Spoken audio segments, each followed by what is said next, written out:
오늘 우리에게 주신 하나님의 말씀은 사도행전 15장 36절에서 41절까지 말씀입니다. 사도행전, 신약성경 사도행전 15장 36절에서 41절까지 말씀.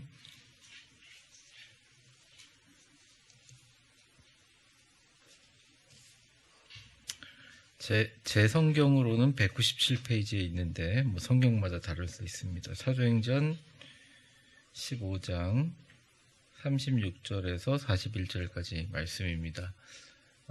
말씀 우리 같이 한 목소리로 봉독해 올리겠습니다. 36절서부터 41절까지 쭉 읽겠습니다. 시작. 며칠 후에 바울이 바나바더러 말하되 우리가 주의 말씀을 전한 각 성으로 다시 가서 형제들이 어떠한가 방문하자 하고 바나바는 마가라 하는 요한도 데리고 가고자 하나 바울은 밤빌리아에서 자기들을 떠나 함께 일하러 가지 아니한 자를 데리고 가는 것이 옳지 않다 하여 서로 심히 다투어 피차 갈라서니 바나바는 마가를 데리고 배 타고 구브로로 가고 바울은 실라를 택한 후에 그의 은혜를 부탁함을 받고 떠나 수리아와 길리기아로 다니며 교회들을 견고하게 하니라. 아멘. 지난주에 이제 우리 박 전도사님 설교하셨고 그 지지난주에 제가 이제 예루살렘 공의회의 결과들을 이야기하면서 교회가 한번 크게 분열될 수 있던 위기를 사도들의 권위, 그러니까 베드로라는 사도와 또 야고보라는 사도들의 권위와 또 예루살렘에서 잘 은혜롭게 결론을 맺어가지고 성령의 은혜 가운데 원만하게 해결을 받습니다. 그리고 이제 오늘 본문 사이에 무슨 구절이 있는데 그건 뭐냐면 각 그 교회로 이걸 전달했는데 이게 너무 은혜스럽게 다 받아들여지는 거예요. 특별히 예루살렘 교회는 문제가 없죠. 그런데 이제 이방인 교회에 문제가 생길 줄 알았는데 오히려 이방인 교회에서 그 얘기를 듣고 더 감사한 마음으로 다 받더라는 거죠. 그래서 참 이게 교회가 참 중요한 게 교회에 한두 사람이 중요하다, 중요하지 않다, 전체 의견이 중요하다, 질서가 중요하다 이런 얘기하지만 다 어떻게 보면 맞는 말입니다. 그러니까 한두 사람이 반대하는 사람들이 그래도 내가 하나님의 교회를 위해서 순종해야지 하고 주님 앞에 좋은 마음으로 그 질서에 순복을 하면 그냥 온 교회가 다 평안해지는 겁니다. 이미 예수님께서 돌아가시고 나서 십몇 년이 흘렀고 또 그 사이에 사도들이 가서 순교하면서 귀한 복음을 전하고 바울과 바나바가 가면서 세계적으로 거의 유럽에 지금 유럽의 한 60% 이상 되는 지역을 다니면서 하나님의 복음을 전해서 작지만 교회들이 계속 생기고 가정교회들이 생기는 와중인데 그 엄청난 핍박 가운데 진짜 엄청난 핍박 가운데 교회가 조금씩 이렇게 생겨나기 시작합니다. 마귀는요, 십자가에 예수님을 달아 죽이면 겁을 먹을 줄 알았던 모양이에요. 당연히 그럴 수밖에 없던 게 사실은 이 십자가는 굉장히 많은 유래가 있어요. 거기에 대해서 알고 싶으시면 도미니언이라는 십자가에 관한 책을 읽으시면 되는데 800페이지가 넘으니까 제가 그냥 정리를 해드리면 1분 안에 정리를 해드리면 십자가라는 원래 형벌이 이 시작된 것이 로마에서 시작된 것이 아닙니다. 처음부터 로마가 강국이 아니었어요. 로마는 늘 바벨론서부터 아시리아 제국들 그런 수많은 제국들에 이게 좀 밀리는 나라들. 로마 사람들이 이탈리 사람들 알지만 이탈리 남자들이 그냥 등치가 좋고 그렇지 않잖아요. 오히려 북쪽에 있는 사람은 더 등치가 좋고 전투력도 없고. 그런데 이제 이 사람들이 큰 치욕을 한번 당한 적이 있어요.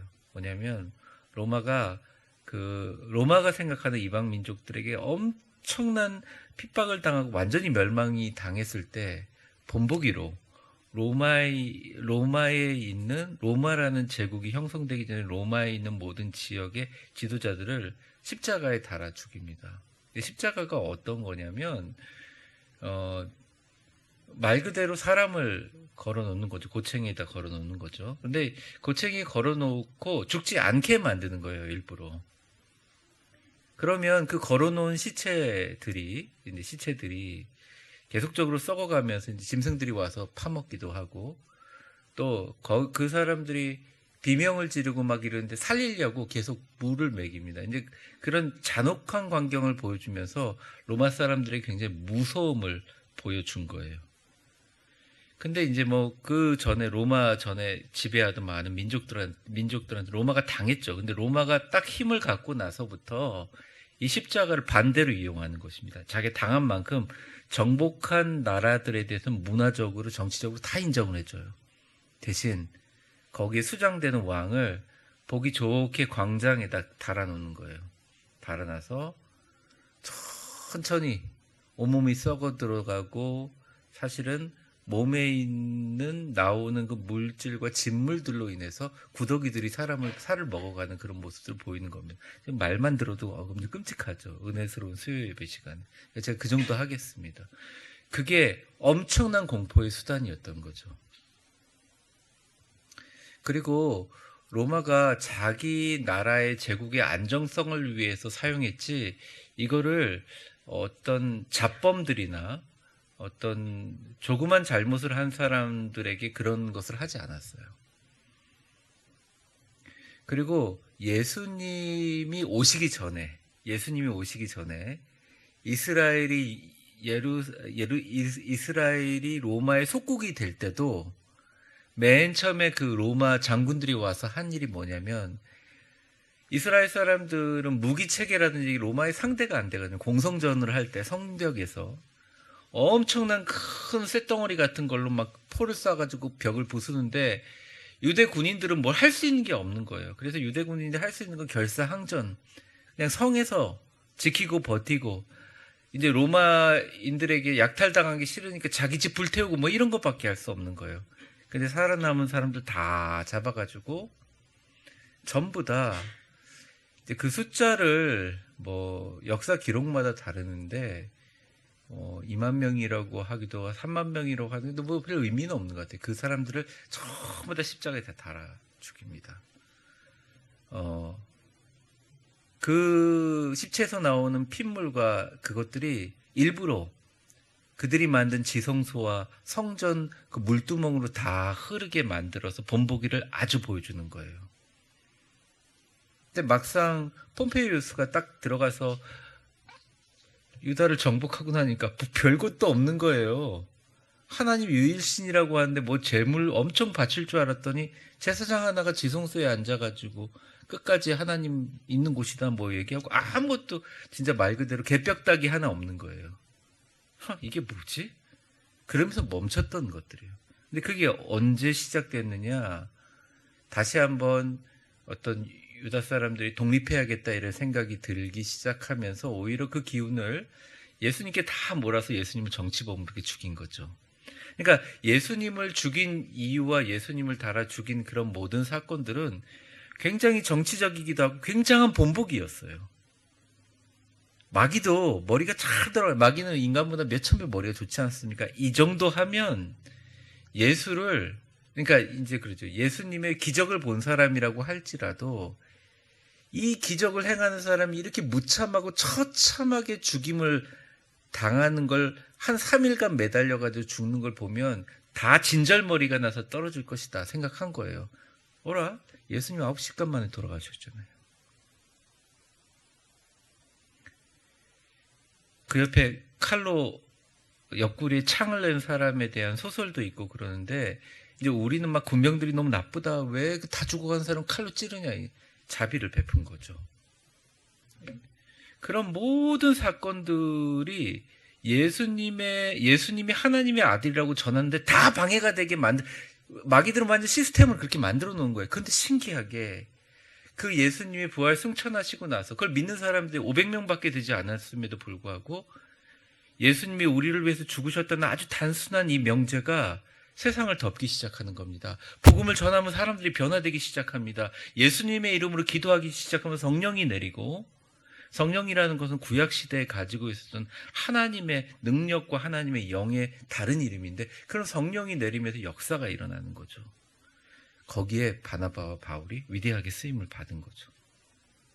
그런데 마귀가 안 되니까 이제 내부적인 문제를 일으켜서 이방 선교를 막고 그냥 이 복음을 완악한 유대인들 안에서 그냥 치고받고 요한의 자기만의 클럽을 만들려고 했는데 바나바와 바울을 통해서 하나님께서 예루살렘 공의를 통해서 온 교회가 하나 되게 하신 위대한 일들이 일어난 거예요. 얼마나 보면 역사적인 사건입니까? 사실은 세계 선교의 첫 번째 시작, 완전한 분기점을 만든 시작이에요. 그런데 문제가 하나 생겼어요. 1차 선교는 너무나 잘 마쳤는데 이제 2차 전도 여행 준비 과정에서 차질이 생깁니다. 36절, 37절 같이 한번 읽어보겠습니다. 화면 보여주시고 화면 보고 읽으셔도 돼요. 시작. 며칠 후에 바울이 바나바더러 말하되 우리가 주의 말씀을 전한 각 성으로 다시 가서 형제들이 어떠한가 방문하고자 하고 바나바는 마가라 하는 요한도 데리고 가고자 하나. 네, 여러분 사도행전 13장 13절에 마가 요한에 대한 제가 설교를 한 거 기억나시죠? 바나바의 생질이었잖아요. 바나바의 조카였던 그 마가 요한이 나중에 하나님의 큰 일을 감당하죠. 그런데 이 마가 요한도 2차 전도여행 때 데리고 가려고 하니까 이제 서로 싸우게 됩니다. 여러분 터키에 가면 유적들이 그게 다 그거예요. 진짜로 제가 사진으로 6가지 유적을 다 봤는데 유적이 다 똑같아요. 그래서 가면 다 유적이 다 똑같아요. 그래서 터키는 좀 쌉니다. 근데 터키가 지금 지진으로 너무 어려움이 있죠. 기독교가 전파되기 위해서 간 모든 유적들은 배를 타고 크루즈를 타면서 다녀야 되는데 그게 그리스 중심으로 된 유적지들이에요. 근데 그런 유적지들을 배 타고 다니면서 얼마나 많은 그런 엄청난 수천 킬로를 여행하게 되겠습니까? 그런 여행을 하면서 엄청난 고난을 사실 많이 당했잖아요. 그런데 마가 요한은 거기서 이탈해 버렸다는 거죠. 바울은 자, 내가 한번 한다. 그럼 하는 사람이에요. 개척과 기질이 있고 모험과 기질이 있는 사람입니다. 근데 1차 전도 여행 중에 예루살렘으로 다시 돌아갔어요. 그것도 선교지에 좀 머무르고 자기가 뭐 몸이 아프거나 힘들거나 잠깐 쉬었다가 같이 가자 한 게 아니라 예루살렘을 돌아가 버린 거죠. 그리고 예루살렘으로 돌아간 마가에 대해서 제가 저번에 이미 설명했지만 여러 가지 이유가 있고 여러 가지 추측들이 있어요. 가장 정설 하나만 말씀드릴게요. 마가는 바나바를 너무 존경했어요. 사실은 바울과 바나바가 아니라 정확하게 말하면 바나바와 바울이에요. 아니 아무리 예루살렘에 있는 사람들이 마음이 좋다 그래도 자기를 다 사냥하듯이 잡아 죽인 사람들 죄인의 괴수를 바로 리더로 세우겠습니까? 말도 안 되는 일이죠. 근데 이 바나바라는 사람이 워낙 명성이 있고 바나바라는 사람들이 워낙 어떻게 보면 많은 사람들에게 명망을 얻었기 때문에 바나바라는 사람의 추천으로 인해서 바울이 데뷔를 한 거예요. 그래서 사실은 바울은 바나바의 어떻게 보면 뭐라고 해야 되나요? 그냥 수행한 사람이었었죠. 근데 이제 마가가 계속 보다 보니까 설교는 바울이 다 하네요. 가자고 하는 경로도 바울이 다 정해요. 그러니까 점점점 처음에는 마가가 순종하고 그렇게 하다가 지도자의 권위가 바나바에서 바울로 옮겨가는 과정에서 못마땅했던 거예요. 물론 몸도 약했고 부잣집 아들이고 뭐 여러 가지 이유가 있지만 그게 주예요. 마가 요한도 나중에 순교했잖아요. 이 사람도 정말 최선을 다해서 그러니까 자기가 원하면 꼭 하는 사람이에요. 근데 예루살렘 싹 돌아가 버렸다? 이건 이 이유인 겁니다. 예민한 바울이 몰랐을 리가 없는 거죠. 그래서 38절과 39절 같이 한번 읽어보겠습니다. 시작. 바울은 밤빌리아에서 자기들을 떠나 함께 일하러 가지 아니한 자를 데리고 가는 것이 옳지 않다 하여 서로 심히 다투어 피차 갈라서니 바나바는 마가를 데리고 배 타고 구브로로 가고. 네, 여기까지 보겠습니다.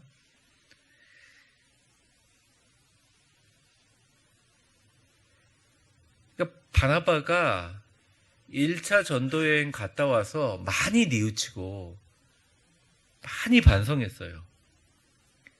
바나바는 그걸 알았죠. 그래서 마가의 그 결심을 인정하고 얘기합니다.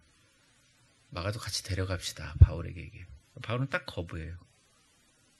그러니까 38절의 이유가 정확하게 나와요. 자기와를 떠나 함께 일하러 가지 아니한 자는 일군 자격이 없다.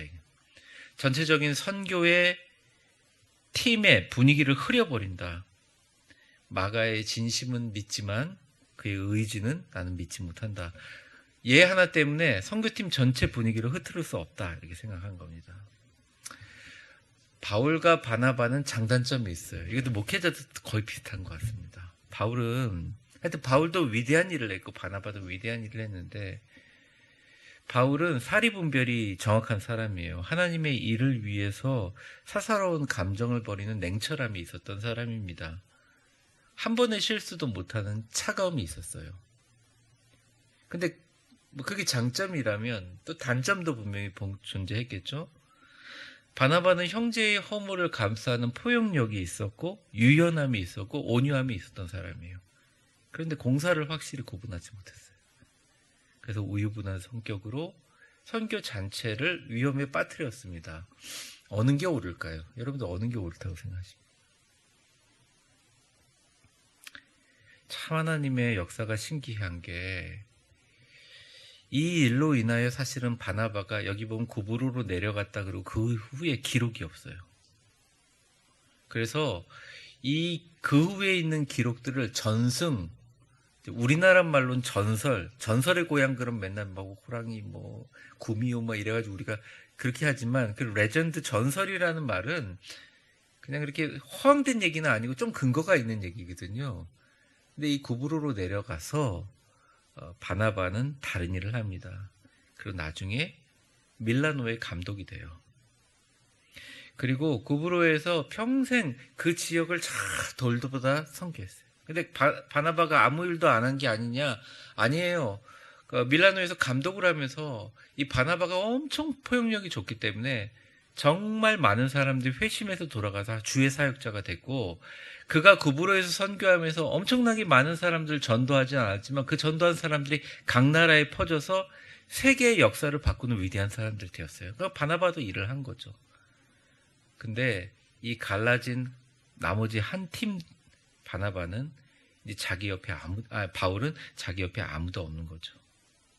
근데 이때 신라라는 중요한 교육자를 얻게 돼서 신라를 통해서 무슨 선교를 하느냐?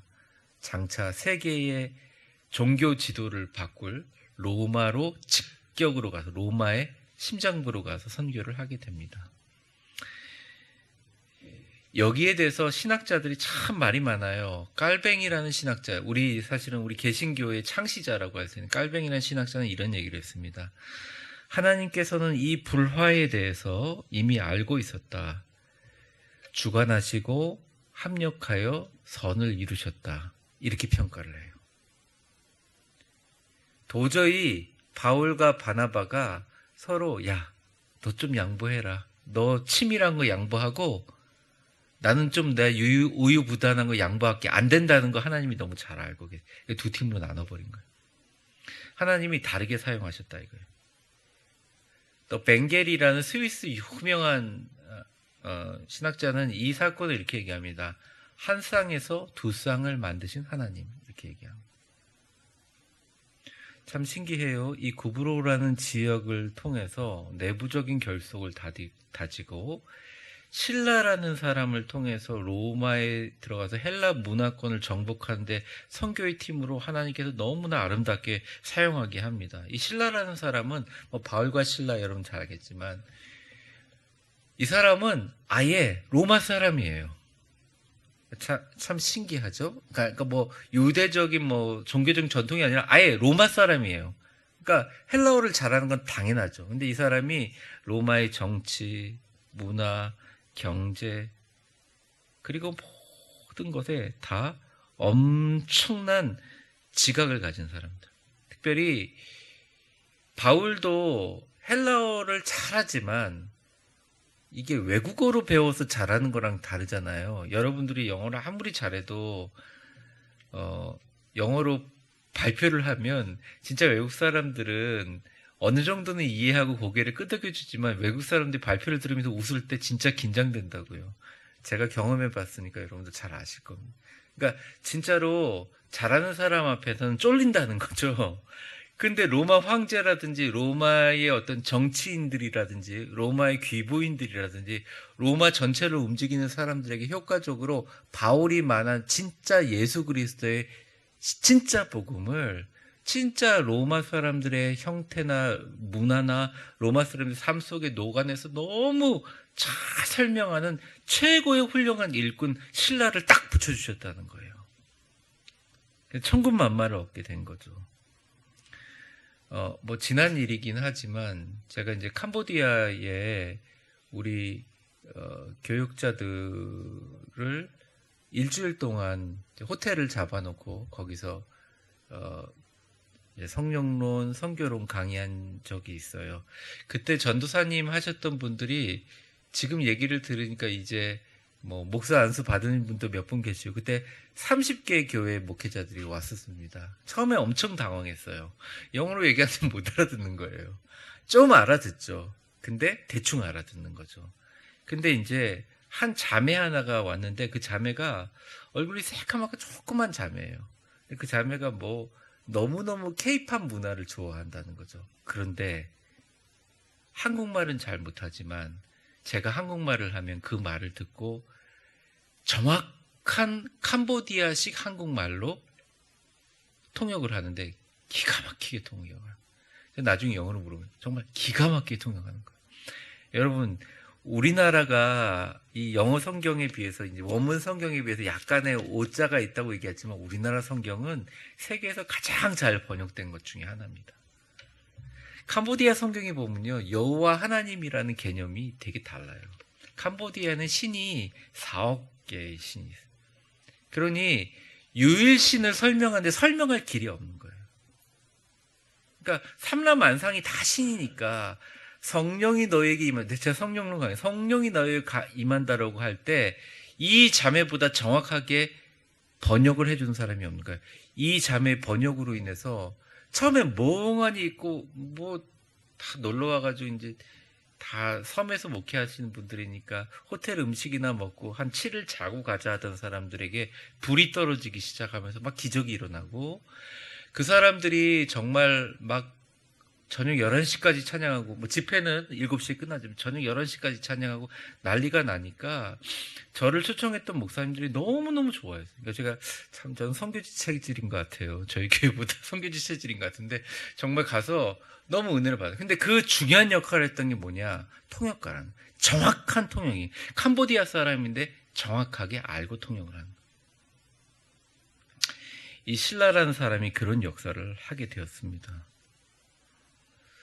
자, 오늘 말씀을 좀 정리하면서 그러면 이런 갈라지고 나서 피차 다투고 갈라진 것은 엄청난 위기잖아요, 사실은. 마음을 합해가지고 생명 걸고 선교해도 이방 선교 될까 말까 한데 싸우고 갈라진 건 얼마나 이방 선교의 위기 아닙니까? 그런데 하나님께서 인간의 부족함과 불화마저도 하나님의 뜻을 이루는 방편으로 이용하시는 하나님의 섭리를 여기서 볼 수 있다는 거죠. 오히려 두 집단으로 나누어 결과적으로 더 강력한 확산과 역사가 일어나게 된다는 것입니다. 우리 한국교회와 한국 기독교를 보면서 상반된 평가들이 많습니다. 일단은 제가 메이저 이렇게 좀 대부분의 평가들은 한국교회를 굉장히 부러워합니다. 일단 여러분들은 별로 싫어할지 몰라지만 한국교회 새벽기도를 너무너무 부러워해요. 대부분 더운 지역에 있는 사람들이 새벽에 일어난다는 것은 삶의 생계를 위해서 일어나는 거고 또 추운 지역에는 새벽에 일어난다는 것 자체를 생각할 수가 없어요. 너무 추우니까. 근데 새벽에 일어나서 기도로 하루를 시작하는 것에 대한 굉장히 리스펙트가 있고 또 우리 교회뿐만 아니라 한국 교회처럼 모여서 소리를 지르며 기도한다는 데 의미가 있어요. 왜냐하면 그 대부분의 서양의 기독교는 문화로 이루어진, 그러니까 수많은 시민혁명과 문화혁명을 통해서 세워진 종교적인 색채가 강하기 때문에 그 종교라는 것은 하나의 공공재, 공공기관적인 느낌이 강해서 이 안에서 자기 속풀이를 한다니 소리를 지르며 기도한다는 것은 조금 신뢰가 되는 행위가 있는데, 그래서 어떻게 보면 많이 눌려져 있는데, 한국은 오면 그렇게 소리 지르고 기도하고 자기의 모든 것들을 하나님께 내려놓는 아주 한국인들의 화끈한 신라면이 있는 것처럼 화끈한 그런 부분에 대해 되게 의미를 가지고 있어요. 그리고 여전히 지원이 떨어졌지만 세계에, 예전엔 2위였지만 지금 세계 3위의 선교를 지원하는 국가이고, 이 작은 나라가 정말 굉장히 많은 장점들이 있다고 봅니다. 이게 단점 뭐냐면, 우리 한국 교회는 교단이 많이 나눠져 있잖아요. 미국도 교단이 엄청 많이 나눠져 있지만 이 교단이 서로 자기가 옳다고 서로 교단을 이단으로 규정하는 부분도 있고, 물론 다 다르긴 하지만 각각 신학교가 너무나 많이 이렇게 분산돼 있어요. 그래서 그런 분산된다는 것은 예를 들어서 영국 같으면 옥스퍼드 신학교 그렇게 하면 딱 이거 명문 신학교구나 이렇게 인정을 하고 그 중심으로 해서 성공회가 쫙 퍼져 나가는데, 우리나라는 모대 그러면서 뭐 이름만 갖다 붙이면 다 신학교라고 해가지고, 사실은 진짜로 제대로 신학한 사람들이 아니고 어떤 사람은 자기 손에 자기가 안수해가지고 비행기 타고 필리핀 넘어가서 자기가 안수 받아가지고 막 신이 되고 뭐 그렇게 되고, 그러니까 사실은 학적부만 딱 띄워보고 뭘 띄워보면 바로 이게 진짜 목사인지 아닌지 알 수 있고, 그리고 목사님들도 저희 교단처럼 최소한 7년을 공부하고 수련 과정을 여기서 9년이라는 과정을 거쳐가지고 안수를 받아야지 목사님이 되고, 진짜 교단에서는 1년 만에 순간적으로 어디 갔다 오니까 목사가 돼 있고, 막 미달인데 들어가서 합격이 돼가지고, 이런 게 사실은 좀 단점이다 얘기를 하는 거죠. 그런데 그 와중에 많은 사람들이 지적하는 것 중에 하나가 너무 많이 갈라져 있다는 거예요. 도대체 통합 측은 뭐고, 합동 측은 뭐고, 감리교는 뭐고, 침례교는 뭐고, 그 다음에 뭐 기성, 합동, 합신, 뭐 합동 측에는 한 7개가 있어요. 제가 가끔 만나는 목사님들에게 합 뭐라고요? 그러면 다들 막, 목사님 그것도 모르냐고. 우리도 합 뭐라 그래서, 네, 알겠습니다. 그냥 저희는 통합할게요. 그냥 지금 웃으면서 농담으로 얘기하는데, 진짜 너무 많아요. 다 다르고. 신학교가 너무 많아요. 그러다 보니 오히려 전체적인 수준을 떨어뜨린데 일조하지 않았나. 근데 그거보다 더 문제는 교인들이 자기 교회만 최고의 교회라고 생각하고, 교단이 다르고 뭐가 다르면 그냥 뭔가 다른 것처럼 생각해서 하나로 뭉쳐야 되는, 사실은 우리 구리 지역에 있는 한 50여 개의 교회가 한 마음이 돼서 진짜 주의 복음을 전할 때 전도용품이 좀 필요하고, 그러면 좀 힘 있는 교회에서 돈 좀 대줘가지고, 야, 이게 좀 니네 10명밖에 안 모이니까 전도용품 좀 사세요. 사실 헌금할 수 있는 거 아닙니까? 안 된다는 게, 이게. 우리 교회가 하고 싶어도 이 교단 전체 자체가 안 된다는 거예요. 그냥 나눠져 있다는 거죠. 그럼 이게 약점인가? 근데 하나님이 참 신기해요. 이 대한민국이라는 곳에 진짜 기독교라고 얘기하는 이 개신교, 개혁주의 신학을 가지고 있는 기독교의 분파가 한 진짜 뭐 러프하게 얘기하면 30개가 넘는데, 그래서 우리가 교회가 적어졌냐? 아니에요. 각자 다른 분야에 다른 방식으로 교회들이 생기는 거죠. 이제 우리나라가 30년 전에 미국의 교회들을 따라간다 생각하시면 됩니다. 그러니까 전체, 지금 모르겠어요. 어떻게 바뀔지 모르겠지만 보통 미국으로부터 30년 전, 유럽으로부터 50년 전의 것을 지금 우리가 경험한다고 생각하시면 돼요.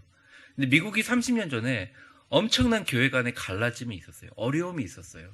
뭐 막 분쟁하고 싸우고 갈라지는 거예요. 근데 그 30년 전에, 지금은 돌아가셨지만 고 하영조 목사님이 목회자들을 불러서 세미나를 한 적이 있었어요. 그 세미나 때 저희가 전부 다 충격받았던 게 뭐냐면, 갈라지는 것이 하나님의 뜻이다 얘기했어요. 근데 다들 뭐야, 존경하는 하영조 목사님이. 근데 그 논지는 뭐냐면, 하나님은 교회를 통해서 세포처럼 분열하게 만드시고, 이제 어느 교회가 서로 막 다투고 어려워서 갈라졌다는 거죠. 너무 아픈 거잖아요. 서로 아픔이 있잖아요. 속상함이 있잖아요. 그럼에도 불구하고 하나님이 그 갈라짐에 인간의 실수도 개입되고 우리의 연약함도 개입되고 정말 속상하고 정말 마귀의 장난도 개입되지만, 그럼에도 불구하고 하나님은 그것을 선함으로 이루셔서 그 각자의 교회를 향한 하나님의 뜻을 실현한다는 게 그 하용준 목사님의 논지였다는 거죠. 그때는 다 욕했어요. 솔직히 다 뭐라고 했어요. 교회 잘 되고 있으니까 저런 얘기한다고. 그리고 하영조 목사님이 그때 온누리 교회를 막 나누기 시작했거든요. 뭐 무슨 성전 날 때 뭐야 프랜차이즈야 뭐야 이러면서 다. 그런데 30년 100년 그렇게 꼿꼿하게 서 있는 뭐 이름을 거론하게 된 종로에 있는 무슨 교회처럼 딱 이런 교회들이 정말 교회의 정석인 줄 알았는데, 만약 우리나라가 30년 전 미국의 그걸 본다면 지금 미국의 교회들은 엄청난 부흥을 경험하고 있습니다. 다 갈라진 교회들, 교단에서 나와져 있는 교회들이 정말 주의 사역자들이 보내져가지고, 여러분 지금 우리가 우물 안의 개구리처럼 우리 한국교회만 자꾸 보니까 우리 한국교회가 엄청 부흥하고 우리 교회만 막 정말 뜨겁고 그런 것 같잖아요. 한번 미국에 가보시라고요. LA만 해도요, 영락교회 저리 가라마는 진짜 크고, 청년들이 구름대처럼 막 청년들의 물결들이 막 1km씩 막 이렇게 찾기를 꽉 채우면서 오는 교회들이 너무 많아요. 미국이 다 헐리우드 영화에서 총만 쏘고 막 나쁜 일만 하고 그런 게 아니에요. 막 잘못하면 그게 지금 그런 부흥의 역사가 다 일어나는. 그런데 그 교회가 정통 교단에서 안 일어나고 초교파, 그러니까 교단의 모임들을 통합하려고 하는. 그러니까 참 신기해요. 자기들의 실수로 갈라졌지만 서로 공통점을 갖고 합력하여 통합해서 하나님의 일을 이루려고 하는 교회들이 다시 한번 높게 하나님이 세워주시는 역사. 저는 이게 교회뿐일까 이렇게 생각합니다. 우리의 삶도 마찬가지라고 생각합니다. 우리의 실수, 우리의 부족함, 우리의 연약함 때문에 정말 같이 하고 싶지만 같이 하지 못할 수도 있잖아요. 또 우리가 원하는 대로 자녀들이 자기 뜻대로 되지도 않고, 또 내가 생각하는 인생의 계획대로 풀리지 않고, 또 내가 기도하는 방향대로 이렇게 탁 하나씩 정리돼가지고 쭉 가면 될 것 같은데 자꾸 분산되는 느낌을 가질 때마다 우리는 불안해할 수밖에 없는 것입니다. 근데 그게 하나님이 손 놓고 보시는 게 절대 아니라는 거예요. 오늘 본문의 말씀 보면